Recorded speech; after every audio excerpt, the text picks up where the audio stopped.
How many times I text you? All the How many time, times every day. reinforcing 3 that? times a day. Because I am making sure that you understand That you hear me. you're seen, you're loved, Yeah. right? So Yeah. now that allows me to fulfill my purpose, knowing that there is a calling in this world, right? And the moment that we're not in alignment with that, that's when there's friction. That's a challenge too, because when you start doing stuff like that, especially in a marriage that it's on shaky ground, when someone starts doing that, you automatically question it. You're like, okay, well, why are you doing this? I think when that happens, that's when you have to continue to do that stuff. You get to continue to do that, because then that is going to be more costly if you don't. This is Vivian Villacis. And this is Raul Villacis. Welcome to the podcast.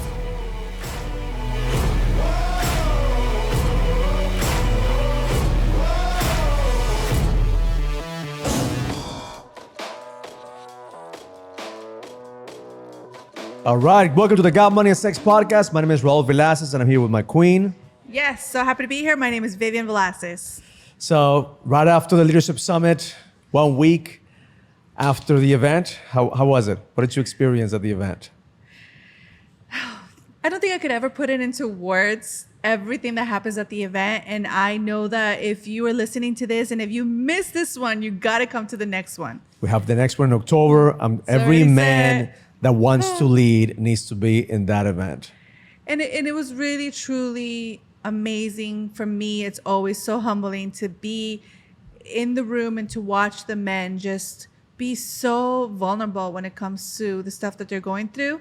And it's only thanks to you and the team, because we hold the space for the men to really like step into that zone of like, okay, well, this is my real truth. This is what's happening for me right now. And I will no longer hold on to the story that I've been telling myself. And I'm willing to let go of what I've been holding on to and let go. And I think that that part is so breathtaking for me to watch. And I just, for us as God, we give God all the glory and the grace, because without him, none of this stuff would really happen. We are the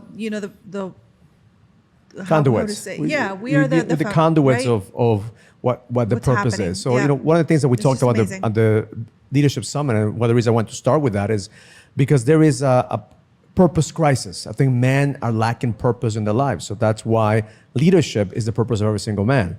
Right. So in this podcast, we're going to talk about a couple of things. One, we're going to talk about the biggest challenge that couples are going through. Right. One of the questions that we got recently was, how do I know my marriage is worth it? How do I know if it's worth fighting for, right? Yeah, We're going to that's always talk about how do we measure the ROI on our marriage? I think that's when it comes to business, it's easy for us to measure the ROI, return on investment.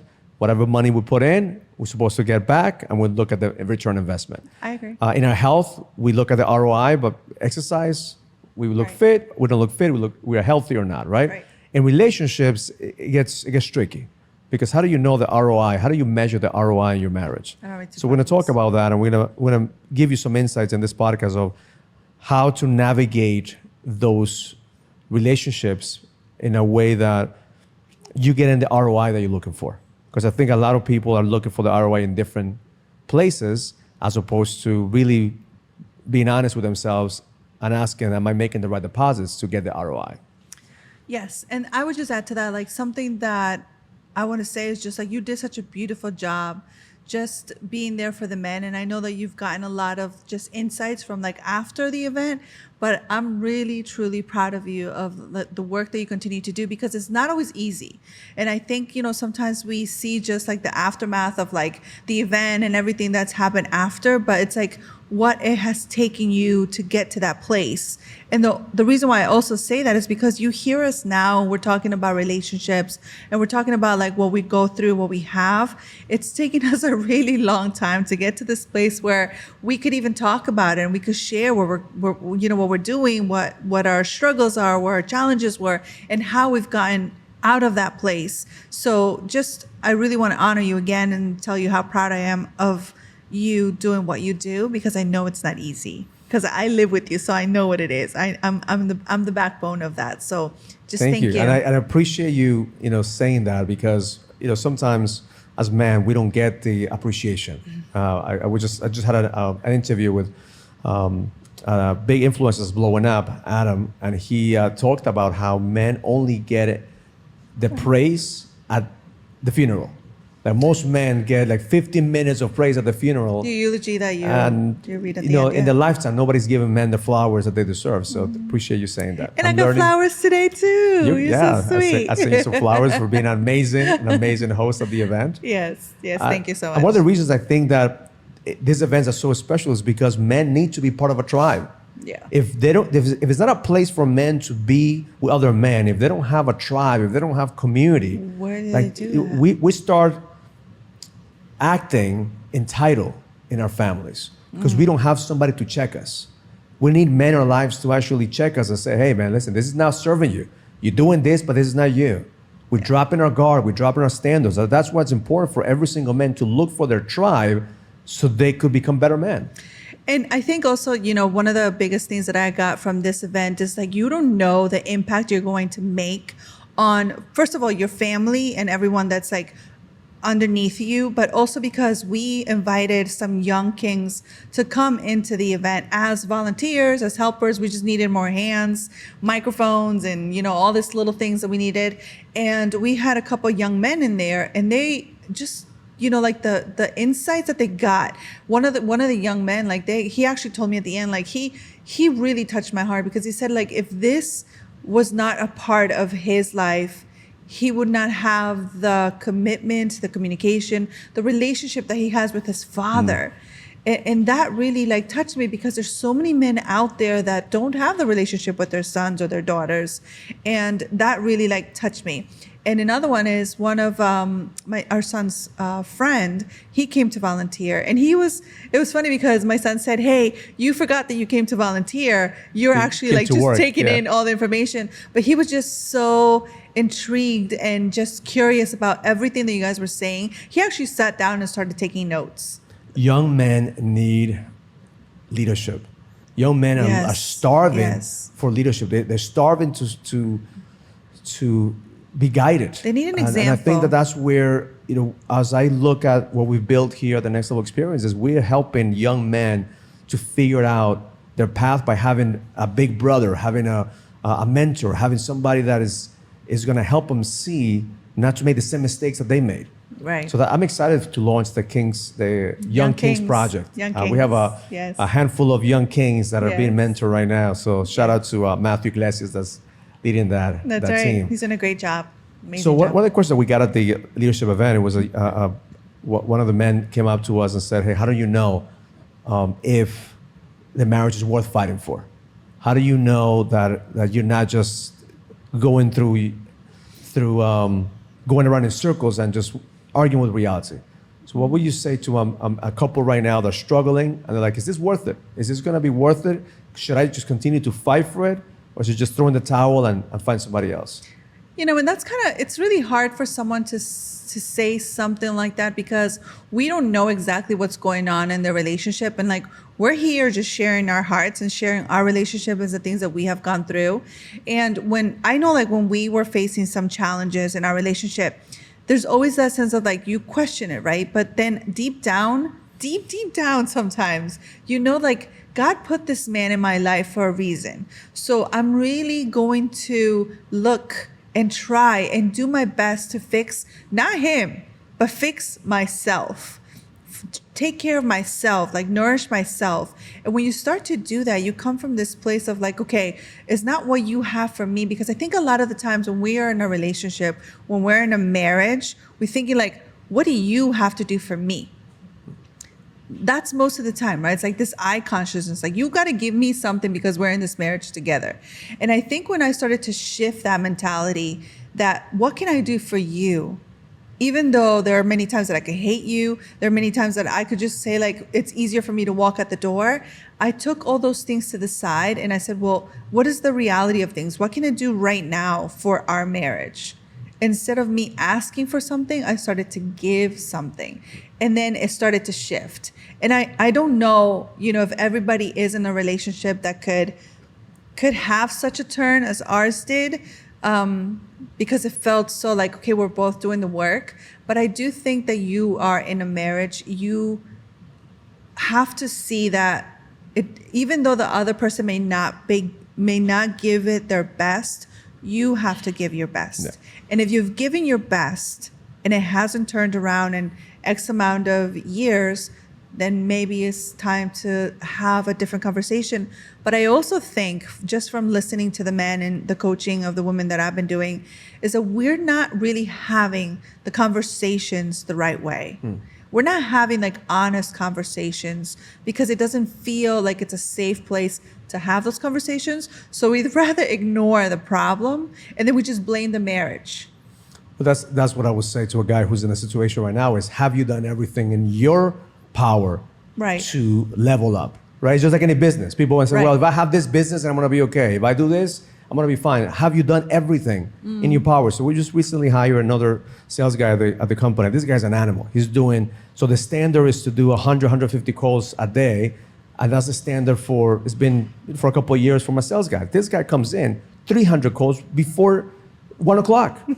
So he's putting in twice the energy, twice the output, and getting 3 times the results.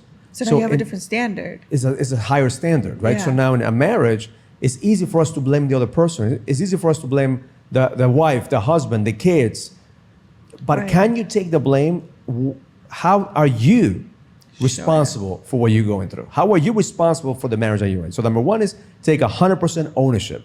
And then, because you can't divorce yourself. You could divorce your wife, but you can't divorce yourself. So you're gonna have to live with yourself. Right. So if you could honestly say, I've done everything in my power and this is not gonna work out, then you could actually have those conversations, even entertain those conversations in your head. But if you haven't done everything in your power, you're just giving up. You're just quitting. Yeah, you know, and if you're gonna quit on your marriage, you're gonna quit on your business, you're gonna quit in everything else. But and I think that's a challenge too. Like, you know, that's kind of like the pattern that we see, and not just on us, but like everyone that we talk to. It's like you give your best to your work, to your job, to your purpose, and then when you come home to your marriage, to your wife, to your lover, to your spouse, it's like, I have nothing left to give you, so I'm just going to give you this little bit that I have left. So how do you expect a marriage to grow from that place? So a couple of things that I would say, you know, coming up from the event and conversations that I had is make the deposits. Yeah. And give it 100 days. Treat your business, your health, and your marriage 100 days at a time. What if 100 days from now things are different, right? But in 100 days, because we always want to change things like in a year or 5 years or 10 years. No, in 100 days, what can you do? Can you be more appreciative, attentive, show more love, a quality time? Can you do the things that you were not doing before, or maybe you did a long time ago?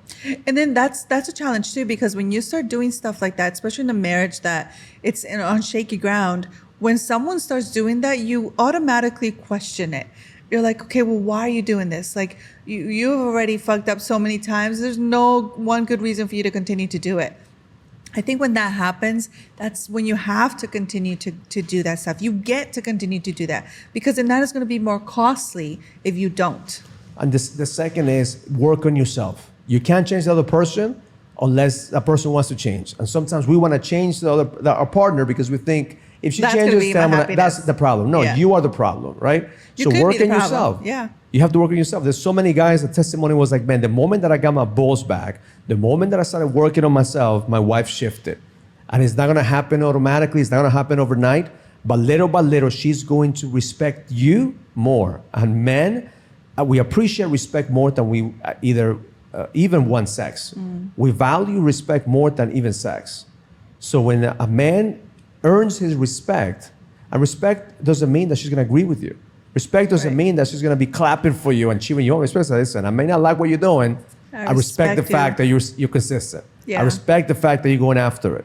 And I think it was in your interview that one of you said today, you know, like a woman will respect you, and once she respects you, she'll find that sexual chemistry so attractive. So if you're not actually having, because that's another challenge in a relationship that's falling apart or having challenges, there is no sexual chemistry. But because there's no respect in the relationship, the moment that you do what you need to do as a man and show up as a leader of your household, you're creating that sexual attraction because there's respect. There's nothing more inviting to a woman it's like, I respect you. So it's like, I find you attractive again. So I'm going to create this, sexual chemistry. And then it's kind of like a rollable effect, right? It's like, how do you start that rollable effect as you yourself? You have to become more attractive. I mean, I'm not talking about you go get some Botox or do something. No, you gotta become attractive in a way that like a man has to work on himself.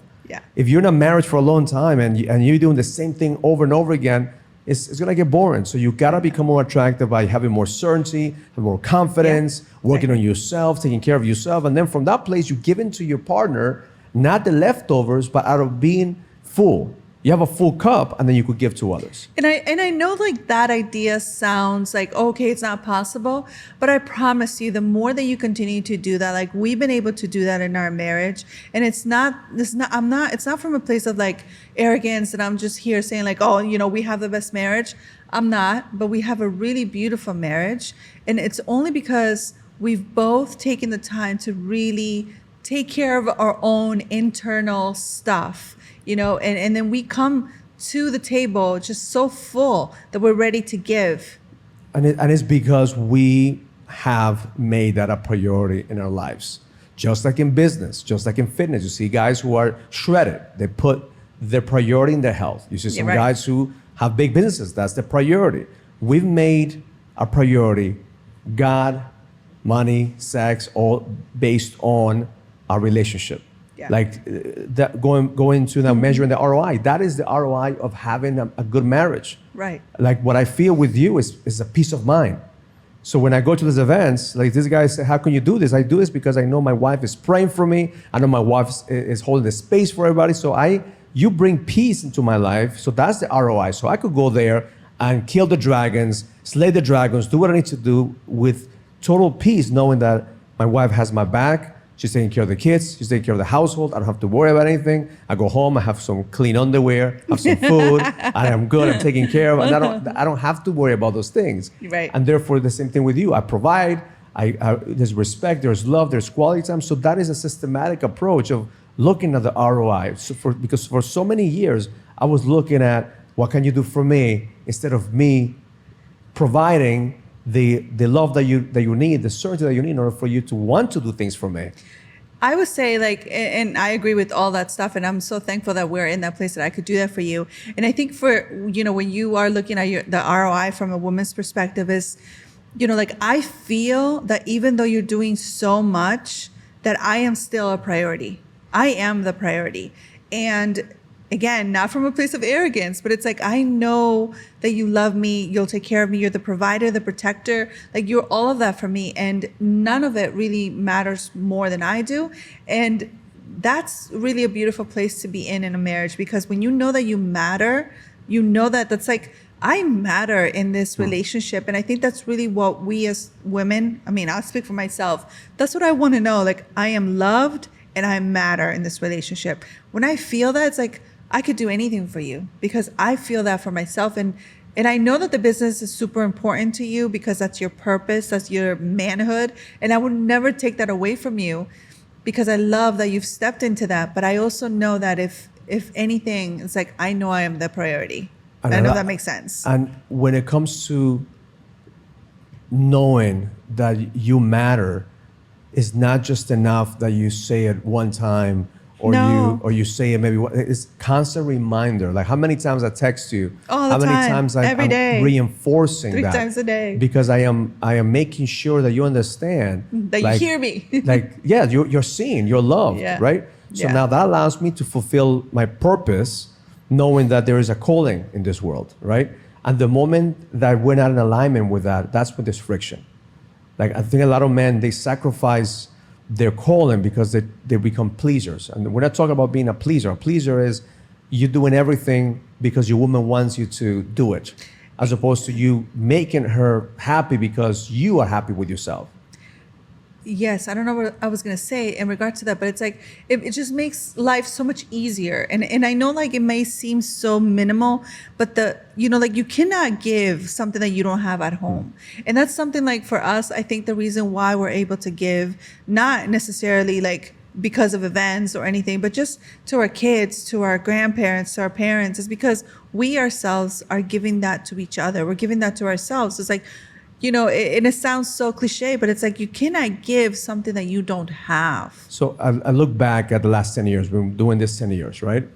It was a time in our lives when people thought we were selfish. I remember having the calls with family members like, hey, Raul, you travel and you're working yourself. You're not going to your business events. You're not going to the birthday parties. You're not going to the family parties, because I was working on me. Right. So I think that you have to be selfish. You have to work on yourself.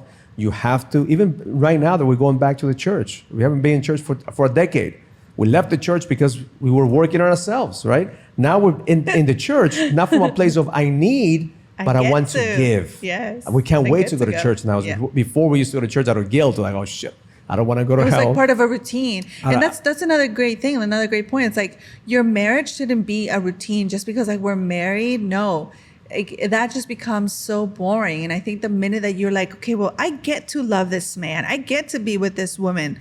I'm going to give her my best, whatever your best is. And every day, sometimes your best is completely different. Your best looks different all the time. You have to, every morning I journal intentionally. And number one, what am I grateful for? I find the little things that I'm grateful for. Right. The second is, what am I excited about? You have to find something. If you're not excited about something, if you are waiting for the one day, one moment, once I achieve this, I'm gonna be excited, you're missing out on life. What are you excited about today? Like, what are you excited about today? Like today, what I've done, I'm excited about having this podcast. I'm excited about creating some content. I'm excited about, so many things that excite me today that I'm looking forward to. The second is, what am I going to focus on? Because we don't have enough focus to actually get things done. We're all over the place. So I select, what am I focusing on? And the last one is, what's my mantra for today? I pick every single day, I have a different mantra. Do you really? So it might be repetitive mantras from the previous week, but every single day I pick the mantra that I'm going to live by today. And then the one that you have now in your bracelet that you bracelet love. is not today, motherfucker, not today. So that's for for the little voice, of the negative voice in your head. Yeah. You tell that voice, not today, motherfucker, not today, because you don't want to be controlled by that voice today. Yeah. But you have to be intentional. You have to be grateful. You have to be excited. You have to be focused. If you have those things, every single day you're going to get better in every area. Your marriage, your health. Is it going to be easy? No. I think a lot of men are looking for an easy life. Oh, us women too. Like we want it like right now. I want this to turn around this moment, because everything right now is instant for us. And in that, it's the mentality that we're in. We're so distracted by different things and we want everything like instant. And if it doesn't happen, it's like, well, maybe it's not meant for me. And then I'll just walk away from this marriage and then I'll go find another one. But it's not the marriage. It's not the, that's what's in front of you. It's sometimes it's just you. Like, what is it that you could do in those situations? And I think that makes a big shift. Stop waiting for an easy life. Look for a life that's worth it. Look for a marriage that's worth it. Look for a business that's worth it. I think that's the purpose. Men lack purpose because we look for the easy things, the artificial things, the superficial things, as opposed to going in deep and really finding what makes us happy and fulfilled. I love that. So thank you for tuning in. Thank you for watching. Hope that you follow us, Instagram, Facebook, YouTube, follow us everywhere, except for our bedrooms. We keep it private. Until next time, learn it, live it, experience it. Love life. Love life. If you receive any value from this conversation, comment, subscribe, and share as we continue to impact more people and take them to the next level. And please send us your comments and questions so we could answer them in the next podcast. See you in the next episode.